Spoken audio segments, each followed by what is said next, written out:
सिंधुदुर्ग जिल्ह्यासह इतर जिल्ह्यातील ताज्या घडामोडी पाहण्यासाठी सिंधुदुर्ग 24 तासला सबस्क्राइब करा आणि बेल आयकॉनवर क्लिक करा। सिंधुदुर्ग 24 तास सदैव तुमच्या सोबत। पुढील बातमी पाहणार आहोत विस्ताराने। एकनाथ शिंदे यांनी गद्दारी करून जे पैसे मिळवले आहेत त्याच्या बळावर ते निवडणूक लढवत आहेत। नगरपंचायतीच्या निवडणुकांमध्ये एकमेकांची नितेश राणे आणि निलेश राणे यांनी पोलखोल केली होती। गेल्या वेळी हेलिकॉप्टरमधून पैसे आले, त्यावेळी व्हिडिओ केल्यामुळे आता पैसे वेगळ्या पद्धतीने येतील। पैसे न वाटता निवडणूक लढवल्या तर तुमची काय ताकद आहे की तुम्हाला निश्चित दिसून येईल। जे उमेदवार बिनविरोध झाले त्या सगळ्या उमेदवारांनी पैसे घेतले, त्याचे बॅनर रस्त्यावर लागले आहेत। साहेब, काल ना एकनाथ शिंदेची कुडाळमध्ये एक सभा झाली आणि त्यामध्ये असं म्हणताना म्हणाले की महायुती समोर कोणाची डाळ शिजणार नाही। नितेश निलेश एकत्र आहेत, 25 लोक अगोदर निवडून आलेले आहेत, हा इतिहास घडला तर समोरच्या उमेदवारांचं डिपॉझिट जप्त होईल एवढी ताकद आपल्याकडे आहे। खरं तर एकनाथ शिंदे यांनी जे गद्दारी करून जे पैसे मिळवले आणि त्याच्या बळावर ते निवडणूक लढवत आहेत। आपण भेटत असाल की लोकसभा विधानसभा निवडणुकीमध्ये त्यानंतर झालेल्या नगरपालिकेच्या निवडणुकीमध्ये नितेश राणे आणि निलेश राणे यांनीच एकमेकाची पोलखोल केली होती की 10,000 रुपये मतदाराला वाटतायत, 25 लाख पकडले। गेल्यावेळी हेलिकॉप्टरमधनं पैसे आले, ते आम्ही व्हिडिओ केल्यामुळे आता ह्यावेळी पैसे वेगळ्या पद्धतीने येतील आणि त्यामुळे तुम्ही पैसे न वाटता जर निवडणुका लढवल्या तर तुमची काय ताकद आहे ती तुम्हाला निश्चित दिसून येईल।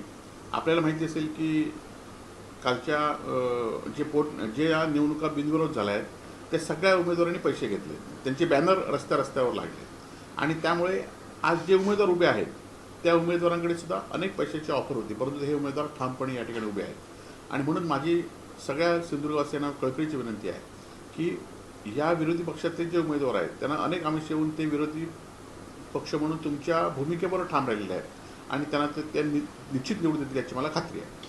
तर एक सातत्याने आपले एकनाथ शिंदे आरोप सभेमध्ये करत असतात तो म्हणजे यापूर्वीचं सरकार म्हणजे उद्धव ठाकरेंचं वेगळं सरकार होते, स्थगिती सरकार होतं, आता हे सरकारची प्रगती। खरं तर एकनाथ शिंदेना जे आजूबाजूला 2 राणे बसले आहेत त्यांनी एकाने सांगितलं नाही की उद्धव बाळासाहेब ठाकरेंनी जी रत्नसिंधू योजना आणली होती त्याला 150 कोटी रुपये दिले होते आणि हेच केसरकर त्याचे अध्यक्ष होते आणि आता वर्षभर ही योजना बंद आहे, या योजनेतले ऑफिस बंद आहेत, या योजनेतले कर्मचारी काढून टाकलेत आणि त्यामुळे त्याच्याबद्दल काय बोलत नाहीत।